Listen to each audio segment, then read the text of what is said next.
Hi, Wednesday, July 27th, 2016. Monaco 64 here, home of alternative economics and contrarian views. I'd like to talk about credit, consumption, and financial bubbles, and also production, which seems to have been forgotten for the last 20 years or so, especially in the Western countries, the United States, Canada, Australia, Europe, Japan. It seems like the problem to all the solutions in terms of the economy is for the creation of more credit, more leverage, more bubbles, in order to keep people consuming and creating this artificial wealth and paying taxes to keep a big bloated government going, or creating credit to build weapons of war and conflict for profit. And I remember, I think it was after the financial crisis, and Hank Paulson, he was in Congress testifying, the former Secretary of the U.S. Treasury, and he was saying, yeah, we need these programs, TARP, and we need to bail out the banks because we need to get credit going into the economy, because we need people to be able to take credit to buy cars or to send their children to university, or to buy new homes. He always mentioned credit, never mentioned the fact that you know consumption basically is the other side of production. You can only consume something if you produce something else, if you produce something that you can exchange with the producer. And usually you exchange that in a modern economy through indirect exchange, which is money.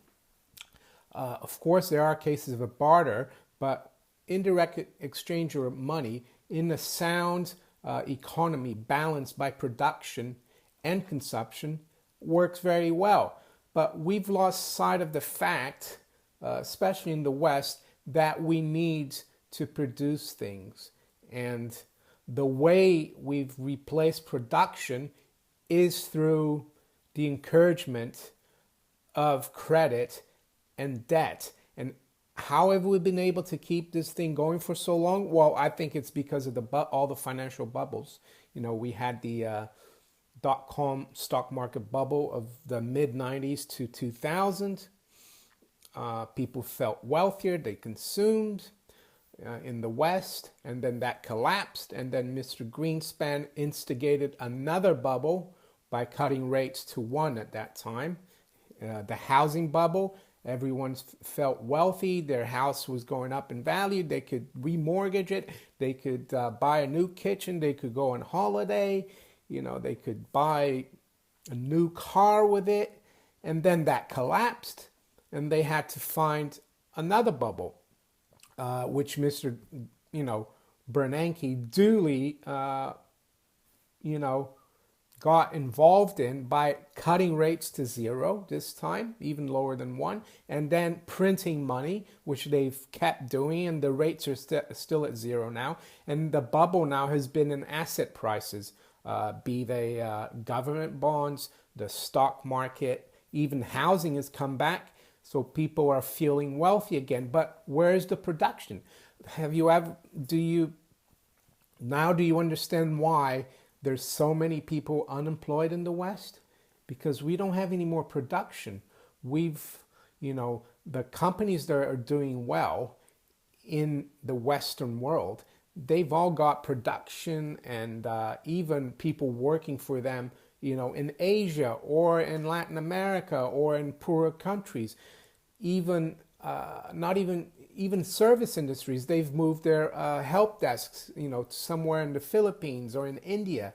So the West is, and politicians, they're doing everything to help this financial credit bubble consumption economy. They're doing everything to keep it going by having saved these banks that actually are parasitic, because they make, well, money from all this credit and all the consumption, because they're part of it. They create the credit out of thin air. So what I'm trying to say here is that we need to really be ready for, it will happen. I don't know if it's going to be next week or in 5 years' time or 10 years' time. I would, say that 10 years would be too long. I don't think our powers that be can keep the system, this phony credit wealth system where everyone is supposed to be, a consumer. I don't think they can keep it going. Our economies are too out of whack. Our governments are too bloated, and they've become bloated because government is the only economic actor that can actually steal from the public to shift or, redistribute that wealth to people that don't have any money, from producers to people who take from producers. So it's a screwed up world. There was, the Austrian economists, they say that you need, every producer is a consumer and every consumer should be a producer. And that's completely gone out the window.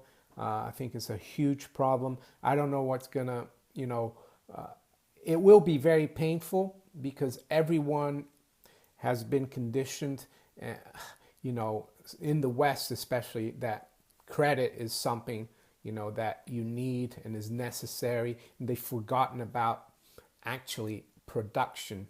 I'm not saying everyone's going to be working in a factory, but everyone's going to be creating value, not just credit and debt. So I would say, that things will unfortunately, for those who don't know what's going on, it's going to seem very depressing and like end of the world kind of thing when this system collapses, this phony fiat money credit system based on what I was listening to this guy, I think his name is Gilad Atzmon, and he calls it the mammonistic system, which is basically based on debt. I think this system is coming to an end. We can't only be borrowing and borrowing and borrowing. We need to, stop the borrowing. We need to produce a few things, to pay for our consumption. And the housing market, especially here in the UK and also in the US now, that's one of the biggest bubbles. They had the bubble in the 90s. Now it's come back. We've got, government bond bubble. We've got stock market bubble and the housing bubble.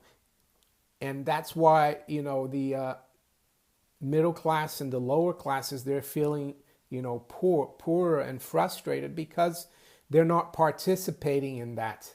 So until we see this system implode, things, are not going to get better.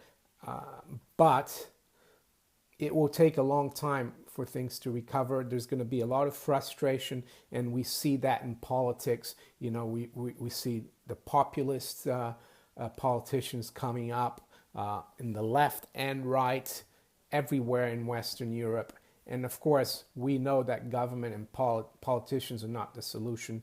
I think the market itself will cure that, because this system of only credit and consumption will not last. It's not sustainable. It doesn't, it can't go on forever, because we're like taking away the wealth and consumption of our children and their children and their children's children. And that's, very notable in housing. Here in the UK, younger people in their 20s, early 30s, they can't afford to buy a house anymore, even though they have decent jobs. But the people who are in their 50s, 60s, 70s, they've paid off their mortgage. They're sitting on what they think is a lot of wealth. So, yeah, every consumer should be also a producer. And until we see, the big banks fail and the credit system collapse, things are not going to change for the better. But I would say we're near the end of this system. It's not sustainable. There's just too much debt. And the big losers, of course, will be the creditors within our, the West, but also the countries have been producing the most, like China. And no wonder they're, buying, real things like gold and mines and factories, because they know that the paper, dollar, euro, or pound reserves they hold will basically become worthless one day. So if you enjoy my analysis and my videos, please like, share, and subscribe, and I'll talk to you later. Take care.